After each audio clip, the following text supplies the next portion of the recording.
ನಮಸ್ತೆ ಫ್ರೆಂಡ್ಸ್, ನಂದಿ ವ್ಲಾಗ್ಸ್ಗೆ ನಿಮ್ಗೆಲ್ರಿಗೂ ಸ್ವಾಗತ ಸುಸ್ವಾಗತ. ಭಾನುವಾರದ ವ್ಲಾಗು ಅಂತ ಹೇಳ್ಬೋದು. ಇವತ್ತಿನ ವ್ಲಾಗು ನಿಮ್ಮೆಲ್ಲರ ಜೊತೆ ಹಂಚ್ಕೋಬೇಕು ಅನ್ನೋ ಕಾರಣದಿಂದಾಗಿ ಈ ವಿಡಿಯೋ ಮಾಡ್ತಾ ಇದ್ದೀನಿ. ದಯವಿಟ್ಟು ನಮ್ಮ ನಂದಿ ವ್ಲಾಗ್ಸ್ಗೆ ಎಲ್ಲರೂ ಸಬ್ಸ್ಕ್ರೈಬ್ ಮಾಡ್ಕೊಳ್ಳಿ. ವಿಡಿಯೋನ ಕೊನೆಯವರೆಗೂ ನೋಡಿ. ವಿಡಿಯೋ ಇಷ್ಟ ಆದರೆ ಶೇರ್ ಮಾಡಿ, ಹಾಗೆ ನಿಮ್ಗೆ ಏನು ಅನಿಸ್ತು ಅಂತ ಕಮೆಂಟ್ ಮಾಡೋದು ಮರಿಬೇಡಿ. ಬೆಳಗ್ಗೆ ನೋಡಿ, ಡ್ರೈ ಫ್ರೂಟ್ಸ್ ಎಲ್ಲ ನೆನೆಸಿಟ್ಕೊಂಡಿರ್ತೀನಿ ನೈಟೇ. ಈ ಥರ ಸಿಪ್ಪೆ ತೆಗೆದು ಮಿಕ್ಸಿ ಜಾರ್ಗೆ ಹಾಕ್ಕೊಂಡು ಡ್ರೈ ಫ್ರೂಟ್ ಜ್ಯೂಸ್ ಕುಡಿಯೋ ಅಭ್ಯಾಸ ಕಣ್ರಿ ನಮಗೆ. ವಾರಕ್ಕೊಂದ್ಸರಿ ಕುಡಿತೀವಿ. ಲಾಸ್ಟ್ ವಾರ ಮಿಸ್ ಆಗೋಗಿತ್ತು, ಅಣ್ಣನ ಬರ್ತ್ಡೇಗೆ ಅಂತ, ಹಬ್ಬಕ್ಕೆ ಅಂತ ಬೆಂಗಳೂರಿಗೆ ಹೋಗಿದ್ದೆ. ಆ ಕಾರಣಕ್ಕಾಗಿ ಲಾಸ್ಟ್ ವಾರ ಕುಡ್ದಿಲ್ಲ. ವಾರಕ್ಕೊಂದ್ಸರಿ ಕುಡಿಯೋದು ಡ್ರೈ ಫ್ರೂಟ್ಸ್ ಅಭ್ಯಾಸ ಕಣ್ರಿ. ಈ ವಿಡಿಯೋದು ಡೀಟೇಲ್ ಬೇಕಾದರೆ ನಮ್ದು ಇನ್ನೊಂದು ಚಾನಲ್ ಇದೆ, VR ಕುಕ್ಕಿಂಗ್ ಚಾನಲ್ ಅಂತ. ಅದನ್ನು ವಾಚ್ ಮಾಡ್ತಾಯಿರಿ. ನಿಮಗೆಲ್ಲ ರೆಸಿಪಿಗಳು, ಜ್ಯೂಸು ಎಲ್ಲ ಗೊತ್ತಾಗುತ್ತೆ. ಹಾಗೆ ನಮ್ಮ ಭಾನುವಾರ ಆಗಿರೋದ್ರಿಂದ ಇವತ್ತು ಏನಾನ ಸ್ಪೆಷಲ್ಲಾಗಿ ಸಾಂಬಾರು ಮಾಡಬೇಕು ಅಂತ ನಮ್ಮ ಯಜಮಾನರು ಬದನೆಕಾಯಿ ತಂದಿದ್ರು. ಬದನೆಕಾಯಿ ಅಂದರೆ ನನಗೆ, ನಮ್ಮವ್ರಿಗೆ ತುಂಬಾ ಫೇವ್ರೆಟ್ಟು. ಈ ಬಿಳಿ ಬದನೆಕಾಯಿಂದ ಸಾರು ಮಾಡಿದ್ರೆ ಅಂತೂ ತುಂಬಾ ಚೆನ್ನಾಗಿರುತ್ತೆ. ಒಗ್ಗರಣೆ ಮಾಡಿಕೊಂಡು ಈ ರೀತಿ ಕಟ್ ಮಾಡಿಕೊಂಡು ಮಸಾಲ ರುಬ್ಕೊಂಡು ಎಲ್ಲ ಖಾರ ಎಲ್ಲ ಹಾಕಿ ಎಲ್ಲ ರೆಡಿ ಮಾಡಿಕೊಂಡೆ. ಅಷ್ಟೊತ್ತಿಗೆ ಎಲ್ಲ ಮನೆಯೆಲ್ಲ ಒರೆಸಿ ನೀಟಾಗಿ ರೆಡಿ ಮಾಡಿ ಈ ಅಡುಗೆ ಮಾಡೋಕ್ಕೆ ಸಿದ್ಧ ಮಾಡ್ಕೊತಾ ಇದ್ದೆ. ನಾನು ಅಡುಗೆಗೆ ಇಟ್ಬಿಟ್ಟು ಹಾಗೆ ದೇವ್ರ ಮನೆ ಸ್ವಲ್ಪ ಕ್ಲೀನ್ ಮಾಡ್ಕೋಬೇಕಾಗಿತ್ತು. ಆ ಕಾರಣಕ್ಕೆ ನಾನು 15 ದಿವಸಕ್ಕೆ ಒಂದ್ಸರಿ ದೇವ್ರ ಮನೆ ಕ್ಲೀನ್ ಮಾಡ್ಕೊತೀನಿ. ನಮ್ಮ ಮನೆಯಲ್ಲಿ ವಾರಕ್ಕೊಂದ್ಸರಿ ಕ್ಲೀನ್ ಮಾಡೋ ಪದ್ಧತಿ ಇಲ್ಲ, 15 ದಿವಸಕ್ಕೆ ಒಂದ್ಸರಿ ಕ್ಲೀನ್ ಮಾಡಬೇಕು ಅಂತ ಅಮ್ಮ ಹೇಳ್ತಾಯಿದ್ರು. ಆ ಕಾರಣಕ್ಕಾಗಿ 15 ದಿವಸಕ್ಕೆ ಒಂದ್ಸರಿ ಕ್ಲೀನ್ ಮಾಡ್ಕೊತೀನಿ. ಸ್ವಲ್ಪ ಅರ್ಜೆಂಟಲ್ಲಿ ಎಣ್ಣೆಗಿಣ್ಣೆ ಸ್ವಲ್ಪ ಚೆಲ್ಲಿರುತ್ತೆ ಅಂತ ಈ ರೀತಿಯಾಗಿ ನೀರು ಚಿಮ್ಸ್ಕೊಂಡು ಆ ಥರ ಡಿಟರ್ಜೆಂಟ್ ಪೌಡ್ರ್ ಹಾಕ್ಕೊಂಡು ಈ ಥರ ನೀಟಾಗೆ ಉಜ್ಜಿ ಇದು ಮಾಡಿ. ಸ್ವಲ್ಪ ಕಷ್ಟನೇ ಆಗುತ್ತೆ, 15 ದಿವಸಕ್ಕೆ ಒಂದ್ಸರಿ ತೊಳೆಯೋದಲ್ವ ದೇವ್ರ ಸಾಮಾನು, ದೇವ್ರ ಮನೆ ಎಲ್ಲ. ಎಣ್ಣೆ ಸ್ವಲ್ಪ ಇರೋದ್ರಿಂದ ಸ್ವಲ್ಪ ಉಜ್ಜಿನೇ ತೊಳಿಬೇಕಾಗಿತ್ತು. ಆ ಕಾರಣದಿಂದಾಗಿ ಎಲ್ಲ ಸ್ವಲ್ಪ ಉಜ್ಜಿ ಎಲ್ಲ ಕ್ಲೀನ್ ಮಾಡಿಕೊಂಡೆ. ದೇವ್ರ ಮನೆ ಎಲ್ಲ ಅಡುಗೆಗೆಲ್ಲ ಇಟ್ಬಿಟ್ಟು ದೇವ್ರ ಮನೆ ಕ್ಲೀನ್ ಮಾಡೋಕ್ಕೆ ಬಂದೆ. ದೇವ್ರ ಸಾಮಾನೆಲ್ಲ ತೆಗೆದು ಒಂದು ಪಾತ್ರೆಯಲ್ಲಿ ಇಟ್ಕೊಂಡು ತೊಳೆಯೋಕ್ಕೆ ಅಂತ ಸಿದ್ಧ ಮಾಡಿಕೊಂಡು ಫಸ್ಟು ದೇವ್ರ ಮನೆ ಒರೆಸ್ಕೊಂಡ್ರೆ ಆಮೇಲೆ ದೇವ್ರ ಸಾಮಾನೆಲ್ಲ ತೊಳೆಯೋಷ್ಟೊತ್ತಿಗೆ ನೀಟಾಗೆ ಒಣಗಿರುತ್ತಲ್ವ. ಆ ಕಾರಣಕ್ಕಾಗಿ ಇದೆಲ್ಲ ಸ್ವಚ್ಛ ಮಾಡ್ಕೊಂಡು ಕ್ಲೀನ್ ಮಾಡಿಕೊಂಡೆ. ಅಷ್ಟೊತ್ತಿಗೆ ನಮ್ಮ ಬದನೆಕಾಯಿ ಸಾಂಬಾರು, ಮಸಾಲೆ ಸಾಂಬಾರು ಸಿದ್ಧವಾಗಿತ್ತು. ನೋಡ್ರಿ ಎಷ್ಟು ಚೆನ್ನಾಗಿ ಬಂದೈತೆ ನಮ್ಮ ಬದನೆಕಾಯಿ ಸಾಂಬಾರು. ನಮಗಂತೂ ಫೇವ್ರೆಟ್ ಸಾಂಬಾರೇ ಅಂತ ಹೇಳ್ಬೋದು. ಇದಂತೂ ಬದನೆಕಾಯಿ ಮಸಾಲೆ ಸಾಂಬಾರು ಮುದ್ದೆ ಜೊತೆಗೆ, ಅನ್ನದ ಜೊತೆಗೆ ತಿನ್ನಕ್ಕಂತೂ ಸಖತ್ತಾಗಿರುತ್ತೆ ಕಣ್ರಿ. ಈ ಬದನೆಕಾಯಿ ಸಾರಂತೂ ರೆಡಿಯಾಗಿತ್ತು.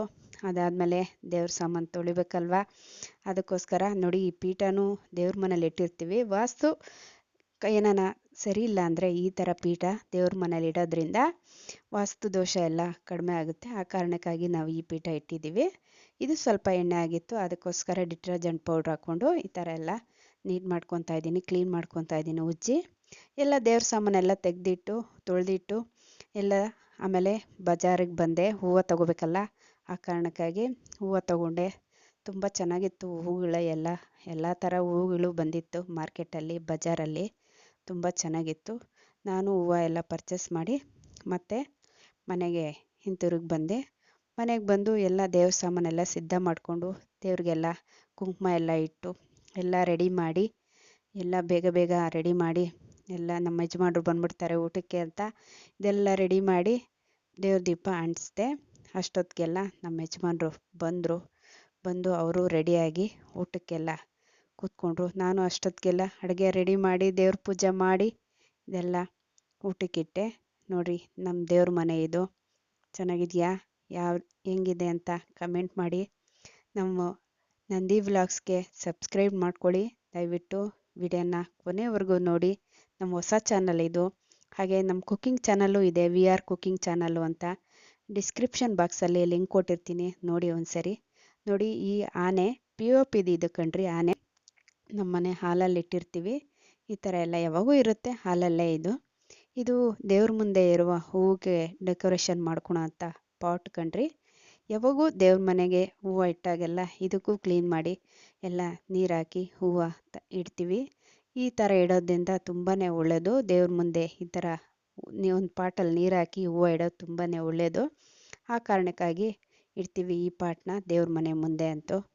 ತುಂಬ ಒಳ್ಳೆಯದು, ತುಂಬ ಚೆನ್ನಾಗೂ ಕಾಣುತ್ತೆ, ಡೆಕೋರೇಟಿವ್ ಆಗೂ ಇರುತ್ತೆ. ಆ ಕಾರಣಕ್ಕಾಗಿ ಇಡ್ತೀವಿ ಕಣ್ರಿ ನಾವು. ಮತ್ತೊಮ್ಮೆ ನೋಡಿ ದೂರದಿಂದ ತೋರಿಸ್ತಾ ಇದ್ದೀನಿ, ಆ ಥರದಿಂದ ತೋರಿಸ್ತಾ ಇದೆ ನಮ್ಮ ದೇವ್ರ ಮನೇನ. ನಿಮ್ಗೆ ಇಷ್ಟ ಆದರೆ ಎಲ್ಲರೂ ಒಂದ್ಸರಿ ನಮಸ್ಕಾರ ಮಾಡ್ಕೊಳ್ಳಿ ದಯವಿಟ್ಟು. ಏನೋ ನಾನು ಇಷ್ಟು ಮಾತ್ರ ಮಾಡಿದ್ದೀನಿ, ನೀವು ಹೆಂಗೆ ಮಾಡ್ತೀರೋ ನನಗೆ ಗೊತ್ತಿಲ್ಲ. ನಮ್ಮ ಮನೇಲಿ ಈ ಥರ ಪದ್ಧತಿ ಇದೆ, ಈ ಥರ ಮಾಡಿದ್ದೀನಿ. ನಿಮ್ಗೇನಾದರೂ ಅನಿಸಿದ್ರೆ ಕಮೆಂಟ್ ಮೂಲಕ ತಿಳಿಸ್ಬೋದು. ಹಾಗೆ ಎಲ್ಲ ಪೂಜೆ ಎಲ್ಲ ಆದಮೇಲೆ ಊಟ ಮಾಡೋದಕ್ಕೆ ಸಿದ್ಧ ಮಾಡಿಕೊಂಡು ನಾನು ನಮ್ಮ ಮನೆಯವರು ಎಲ್ಲರೂ ಊಟ ಮಾಡಿದ್ರಿ. ಅನ್ನ, ಬದನೆಕಾಯಿ ಸಾಂಬಾರು, ನೋಡಿದ್ರಲ್ಲ ಎಷ್ಟು ಖಾಲಿ ಆಗಿದೆ. ಬದನೆಕಾಯಿ ಸಾಂಬಾರು ಅಂತೂ ನಮ್ಮ ಫೇವ್ರೇಟೇ ಅಂತ ಹೇಳ್ಬೋದು. ಮುದ್ದೆ ಎಲ್ಲ ಬಿಸಿ ಬಿಸಿ ತಿನ್ನೋಕ್ಕೆ ತುಂಬಾ ಚೆನ್ನಾಗಿತ್ತು. ಈ ಬದನೆಕಾಯಿ ಸಾರಂತೂ ಸಖತ್ತಾಗಿರುತ್ತೆ. ಮಧ್ಯಾಹ್ನ ರಾತ್ರಿಗೆ ಚಪಾತಿಗೂ ಕೂಡ ತುಂಬಾ ಚೆನ್ನಾಗಿರುತ್ತೆ ಈ ಸಾಂಬಾರಂತೂ. ಇವತ್ತಿನ ವ್ಲಾಗ್ ಇಷ್ಟೇ ಕಣ್ರಿ.